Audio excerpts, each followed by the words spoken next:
Well, the first thing I have to say is I'm not a clown, but I have been a middle school teacher, so I could have done a lot of things with my talk today, and I decided what I most wanted to do was just share my own story. I've done a lot of speaking and shared similar topics that have been shared today, nutrition with cancer, things like that. But this is not going to be educational. This is just my story, allowing life to happen. So I invite you to come back in time with me to 1996. My husband, Mike, was being honored at an awards ceremony at the Marriott. And I was dressed up and feeling beautiful at 32. Just before they began handing out the awards, Mike leaned over and whispered, "Honey, what's that on your blouse?" I looked down and I saw a spot in front of my nipple. I was so embarrassed and nervous, and I had no idea what it could be. I knew I hadn't spilled anything. I rushed to the restroom, took off my blouse, and noticed a gold-colored stain on my bra and gold fluid on the tip of my nipple. I panicked. I freaked. I couldn't imagine what could be wrong with me. I didn't tell my husband about it.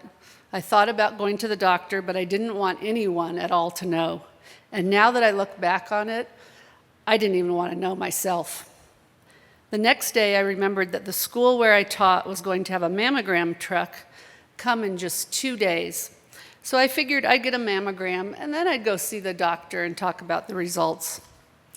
And in an ideal world, the mammogram would have given me the answer. But the results, which for some reason took almost a month, came back inconclusive. And in the meantime, since I didn't have a PCP, I scheduled a visit with an OB/GYN doctor. He was kind of an odd guy, overly casual and overly cheerful given what I was investigating, and really, really old. He told me that it couldn't be breast cancer because the discharge wasn't milky or bloody. So he prescribed antibiotics.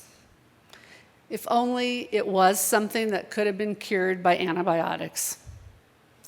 What followed that?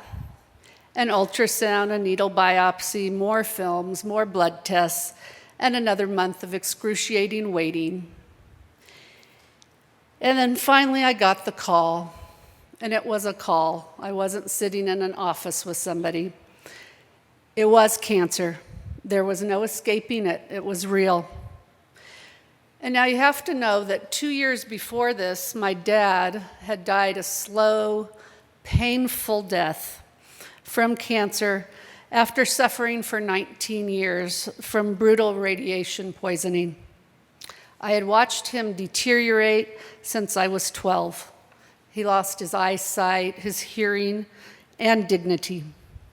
So I was determined that wasn't going to happen to me. I remember saying over and over, "I want it out, I want it out." So when I found a surgeon in Fort Collins and she recommended a radical mastectomy with a tram flap reconstruction and described it as the gold standard, I immediately agreed because I was in emergency mode. My shock, denial, and fear had hijacked my brain. And so without hesitation or researching my options, I made an uninformed decision that had enormous impact on my life. But I didn't realize it at first. I was just relieved to have it out. After that first cancer experience, I focused on being optimistic. I went through my life as if nothing had happened and believed that I had gotten over it. When I reached the widely recognized 5-year cancer benchmark, my oncologist declared me cured. Yep, he used the cure word, and it was fabulous news. And then to make it even better, I discovered that I was pregnant with my first child at 38. I was so excited. I always wanted to be a mom, but had delayed it after the first cancer experience. But just 3 years later, at a routine checkup, I got devastating news.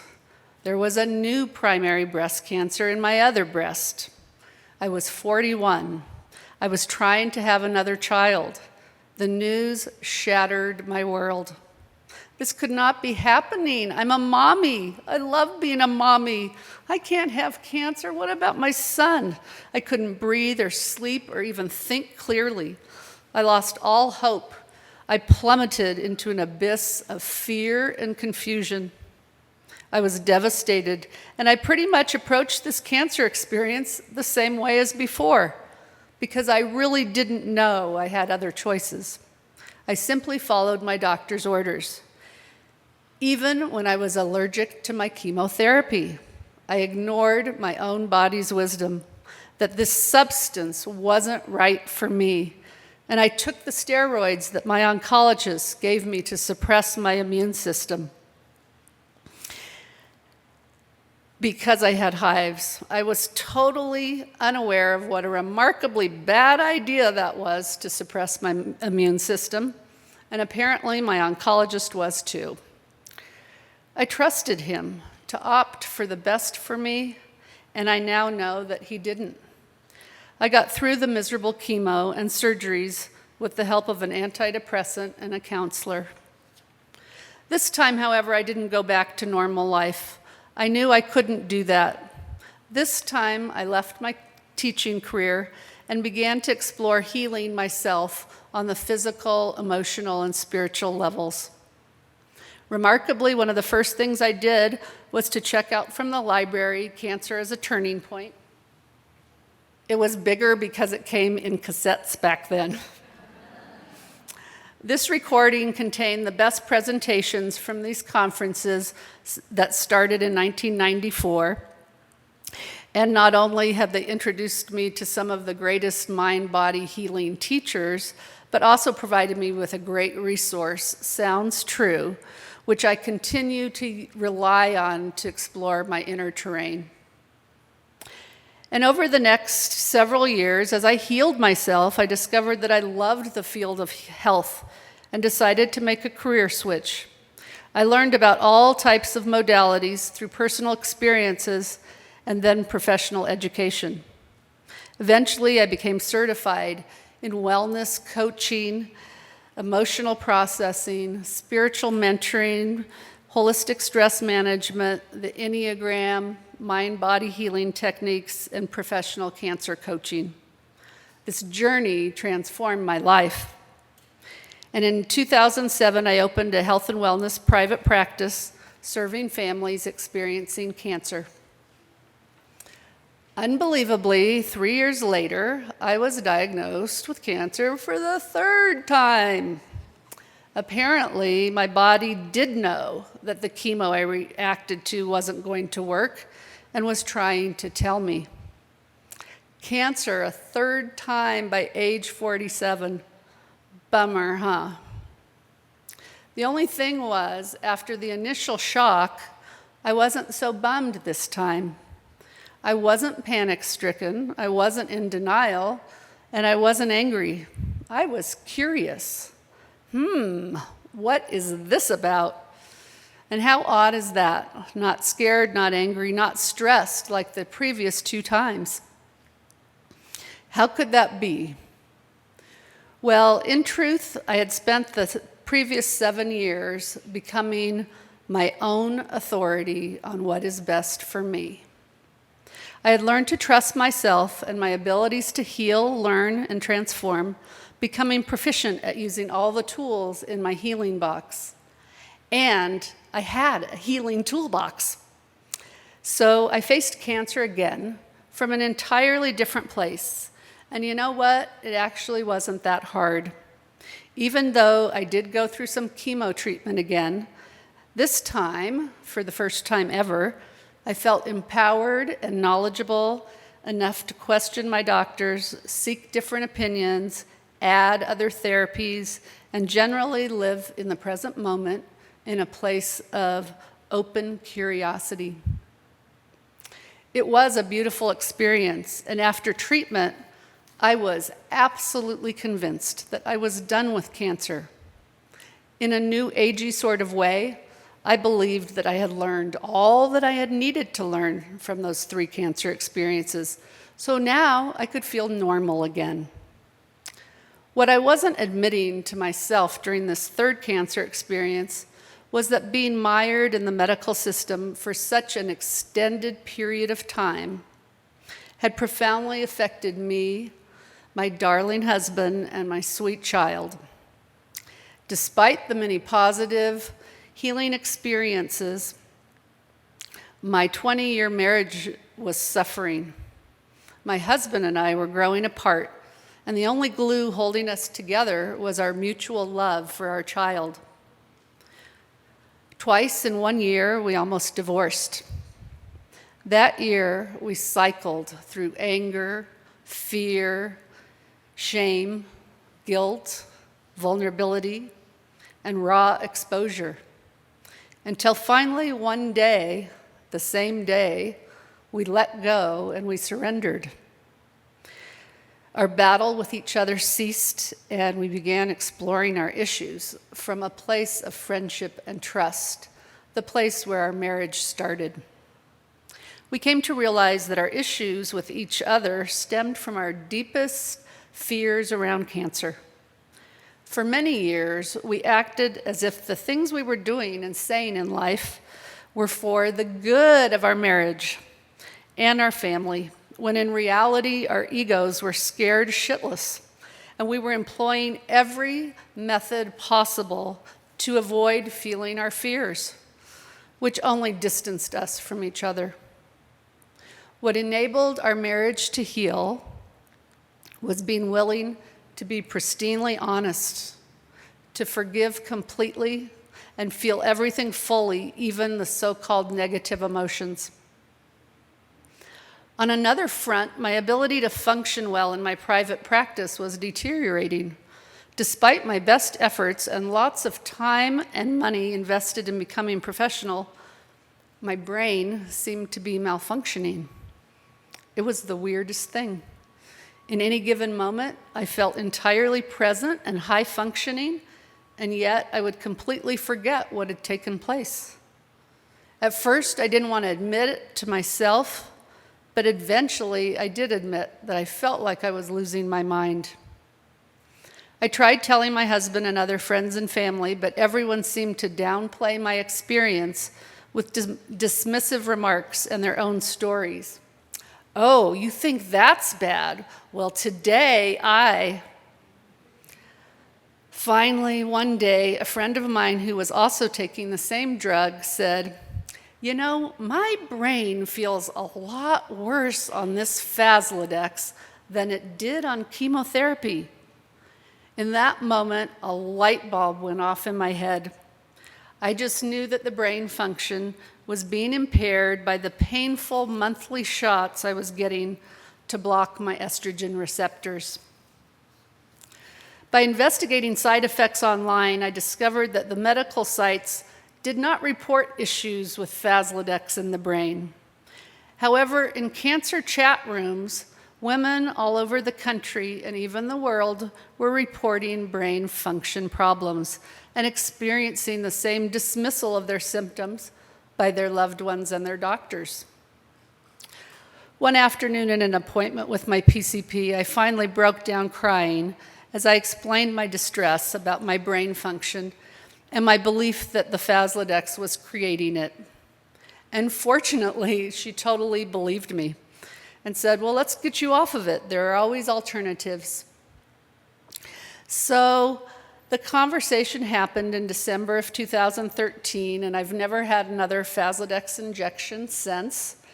It took about 2 months for my brain to be about 70%. And about 6 months later, I felt like my brain was the best it had been in years. Hey, life was good and looking up again. So excited, at least for a couple of weeks. And then shortly after that discussion, on the cusp of a new year in 2014, I discovered another lump in my left axilla that felt just like the previous one. Good golly, enough already. Unlike all the other times, I knew this would be diagnosed as cancer again. And instead of denying my fear, I dove right into it with my husband right by my side. We didn't pretend that we'd conquered fear. We didn't give it a cute euphemism like false evidence appearing real. We were fully awake to this energy, opening into it and supporting each other, knowing that it was only energy and that this would pass. And not only were we open to the fear for the first time, we were open and realistic about the consequences of yet another diagnosis and the ensuing time off work, healthcare costs, physical challenges, and emotional strain for everyone involved. We allowed ourselves to be vulnerable, to ask for the help we needed, and to humbly, graciously accept what was and was not offered. And sharing all this is not to mean to exclude the fact that at times I still whine and complain and feel sorry for myself being in this body. As I bemoaned another cancer experience with my doctor, she encouraged me to change my perspective, pointing out what an amazing body I have that has in every instance been able to protect itself. The removal of the cancerous lymph nodes revealed that a solid calcium layer had developed around the cancer, essentially keeping it from spreading in my body, exactly like the 3 nodes that were removed during the 3rd experience. And my doctor exclaimed that my body was something to be celebrated, and I do celebrate.